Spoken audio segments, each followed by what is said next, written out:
On this video, we're going to be looking at monopsony power, which is selling power. Strongly urge you to Google Panorama Trouble at Tesco and have a look at some of the examples that they give there of monopsony power. I'm going to be using them on this video, but it's far better to hear the actual people involved or the industry experts talking about it rather than an economics teacher, quite frankly. It's a little bit of a weird topic that is something that normally in class you cover in 1 hour. Frequently it doesn't come up on exam papers at all, but a couple of years ago it made up 20 marks of the data response. So when it comes up, it occasionally comes up really big time. So whereas a monopoly is a single seller of a product, a monopsony is a single buyer. Monopoly power is the ability of a seller to really raise its prices. Monopsony power is the ability of a large firm to reduce their costs. In practice, they're able to do this because they will be able to employ much more specialist buyers. Remember, a division of labour would be that large firms can employ specialists, and an economy of scale is specialist managers. So the big firms can employ specialists to try to negotiate lower costs. And it's a very testosterone-filled environment where the buyers love to drive the small firms down. For a start, there's an economic incentive for them to do so because they will get more commission the more they are able to save their firms. A standard way they do this is to fine small suppliers for basically any mistakes that the supplier makes. So, for example, let's say a supplier makes a couple of mistakes on contracts or invoices with the large firm. The large firm may well impose a 4 or 5 figure fine for them making what's a relatively small error. Similarly, if a firm delivers late. So JLR, for example, employ a just-in-time production technique, and things like seats are put on at the end of the production process, and they'll get those seats from small suppliers. So let's say that they ask for those seats to be delivered at 12 o'clock, and the seats are delivered at 2 minutes past 12. Well, the supplier will be fined thousands of pounds for that late delivery. They will also fine underperformance. Let's say the large firm buys 10,000 of a product off a small firm, and they only sell 9,000 in a particular time span. Well, they will fine the small firm for that underperformance. And if dubious fines don't work, they may well employ the just gimme technique, where they simply say to the supplier, give us 50,000 quid. And if the supplier says no, then they're no longer going to be a supplier. So they'll fine a small firm if its product underperforms. But let's say that they order 10,000 units and actually they get demand for 11,000. Fantastic. Well, what the large firm may well do is take a proportion of the extra. So if the product underperforms, the large firm benefits, and if the product overperforms, the large firm benefits.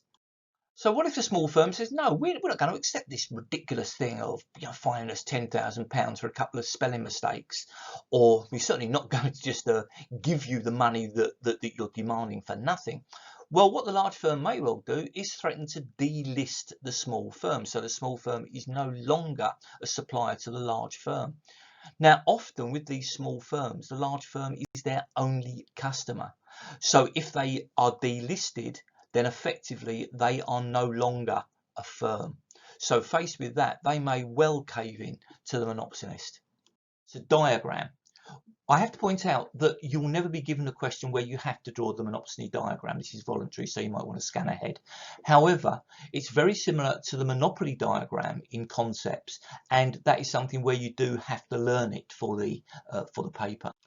As with any diagram, it's a surefire way of gaining marks quickly. So if we start with a quick run through of the monopoly diagram. So we start off with a standard supply and demand curve where we get our equilibrium price and quantity. Now, a monopoly use their price setting monopoly power to split the demand curve into the AR and the MR curve. Remember that the MR curve is exactly 1/2 the horizontal distance to the AR curve. They set their output where MC equals MR, the profit maximising condition, and you can see there that the quantity that the monopolist will supply is less than what would be supplied in a free market. It sets the price from the AR curve, so the price goes up, so the quantity goes down, and what buyers are doing in a monopoly market is to bid up price.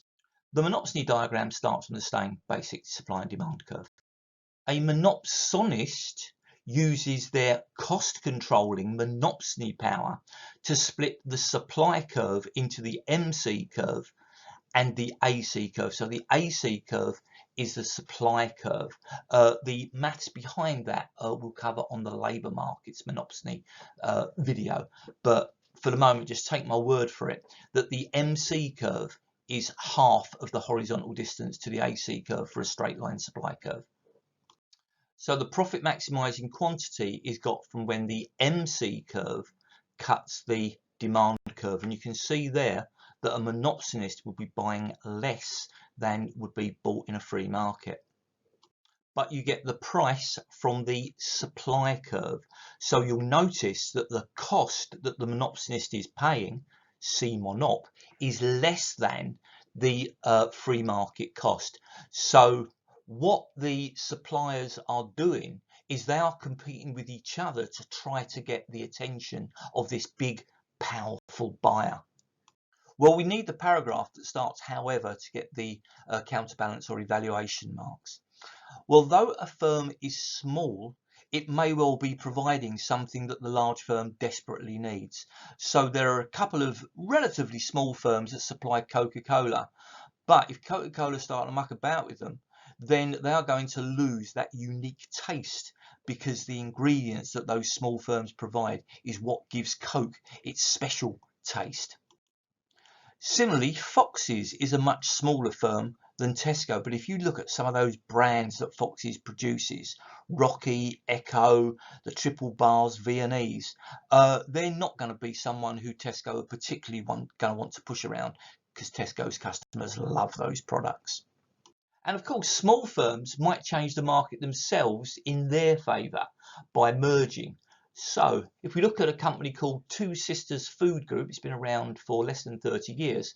Well, in 2007, they bought up Joseph Mitchell and Challenger Foods. And in 2011, for more than £1/3 billion, they bought up Northern Foods. Now, Northern Foods are the firm that actually bought up Fox's in 1977 and later on sold them to Ferraro.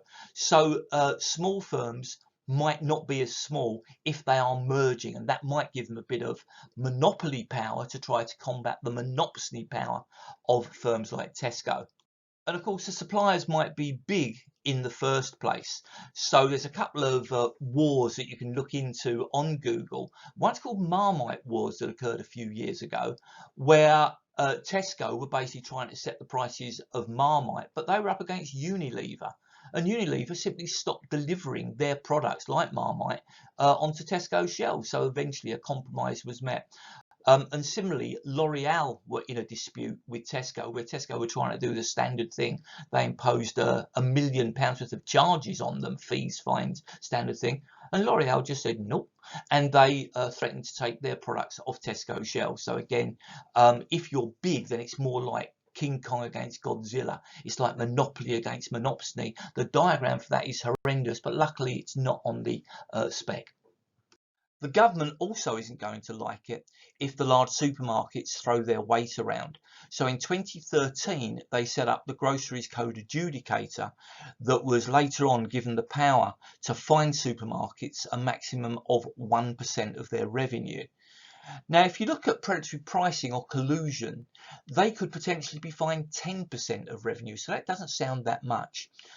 But for a firm like Tesco, their revenue is round about £64 billion. 1% of that is over £500 million. They make about £2.2 billion profit a year. So they could potentially be fined around about a quarter of their profits, because supermarkets do not have high profit margins. Frequently, for every pound that's spent in a supermarket, only 3.5p is profit. So if you're taking 1p of that in a fine, that's a fair chunk of the supermarket's profits. So the easy bit, impact of a monopsony on. Well, the monopsonists themselves obviously love it, because they're the ones who are exploiting their power. Their suppliers hate it. for exactly the same reason. As for customers, probably they're going to like it, because if the firm can negotiate lower costs, then they could well pass those lower costs on to customers. That's basically why we buy from the large supermarkets. We're using their monopsony power. However, remember that large firms also have monopoly power, so though they might pass the cost reduction on, they might not. And that's it on monopsony.